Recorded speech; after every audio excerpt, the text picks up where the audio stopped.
Le réveil de l'épouse. Zumbuku la keto dikwela. Donnez-moi la main. Zamunameni. Le réveil de l'épouse. Zumbukulu ya keto dikwela. Oh, frère Madame dit. Kundi balame kutuba. Aujourd'hui, Bubu yai. les gens Batu organisent des grandes campagnes d'évangélisation en se disant que non, l'église de Dieu dans la dormance, l'église de Dieu n'évolue pas. Pourquoi il nous faut de temps à autre organiser des grands séminaires, organiser des campagnes pour créer un réveil. Amen. Mais Branham dit toutes ces choses-là, ce n'est pas ça qui fait un réveil. Amen. Oh non, notre église a vieilli. Alors on doit mettre de nouveaux bâtiments simplement pour créer un réveil. Branham dit ce n'est pas ça qui fait le réveil. Amen. Il dit le réveil, c'est un homme, non pas un groupe de gens d'abord. C'est toujours un homme qui doit apporter le réveil aux autres. Donnez-moi la main.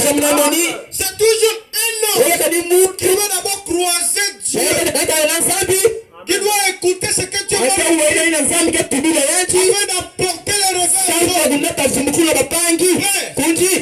Aujourd'hui, oh my, les prédicateurs sont en train de tirer là où il ne faut pas d'abord tirer, c'est-à-dire les brebis. Ils sont là en train de condamner les brebis, sans pourtant se regarder eux-mêmes. Oh, c'est ça. Je laisse d'abord ceux qui sont assis dans les bancs. Amen. Parce que la vie de Christ ne doit pas commencer à celui qui est assis dans le banc. Mais cela doit commencer à celui qui est debout ici.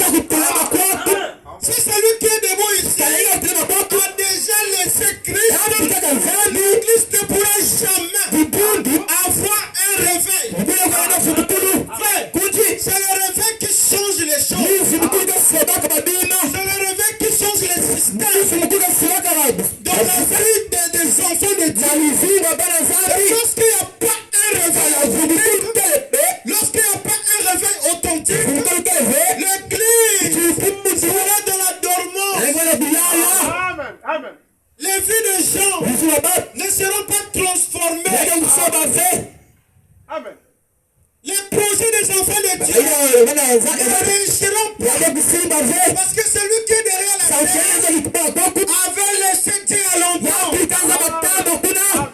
Amen. C'est pourquoi on doit commencer le réveil là ici. Bonhomme dit le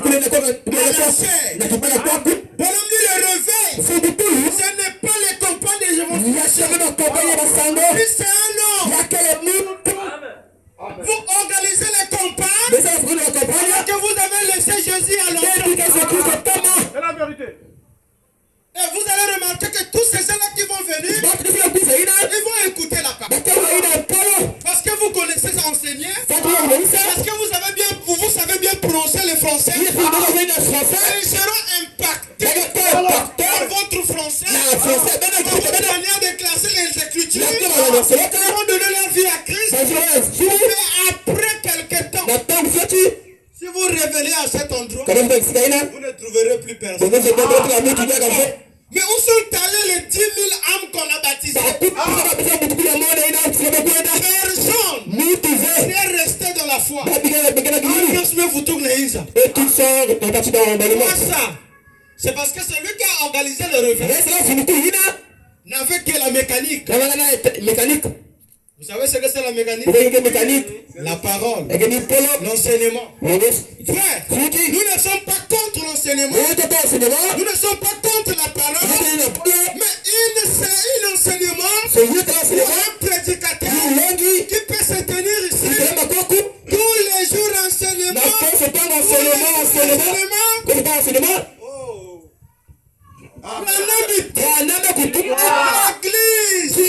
n'a pas seulement besoin de l'enseignement.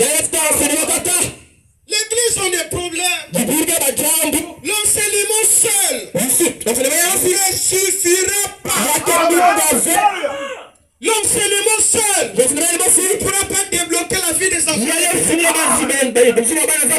Moi je crois que en Afrique, nous devons prêcher le message au système des Africains. En Europe, il n'y a pas le Ndjungu à pipe. En Europe, les bouteilles dont on bloque les gens, il n'y en a pas. Ces choses-là existent ici. Et là-bas, ils ont besoin des enseignants qui sont plus bêtes que nous. Et nous ici, tellement de souffrance. Et si Dieu ne sort pas de la vie, ne sort pas de personne, ça nous servira à rien. Amen. Il nous servira à rien. Et à quoi nous aidera? Un Jésus qui était seulement puissant. À quoi nous servira? Un Jésus qui a seulement guéri les gens à Nazareth. S'il ne peut pas nous guérir, s'il ne peut pas nous délivrer, s'il ne peut pas changer nos vies, il ne sert à rien. C'est ça l'Africain. L'Africain aime voir la réalité. Et non des histoires. Oh, vous savez. Est-ce que vous comprenez? Ce n'est pas ça l'Afrique. L'Afrique, c'est la démonstration de puissance. C'est ce qui attire les Africains. Même moi, c'est ce que j'aime. Moi, j'ai toujours cru qu'on a un contrat avec Dieu. Aussi longtemps qu'il n'agira plus.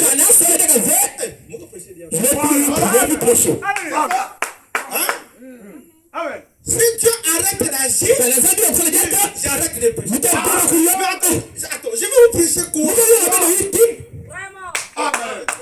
Amen. Et laissez-moi que vous êtes la preuve de ce qu'il a toujours fait.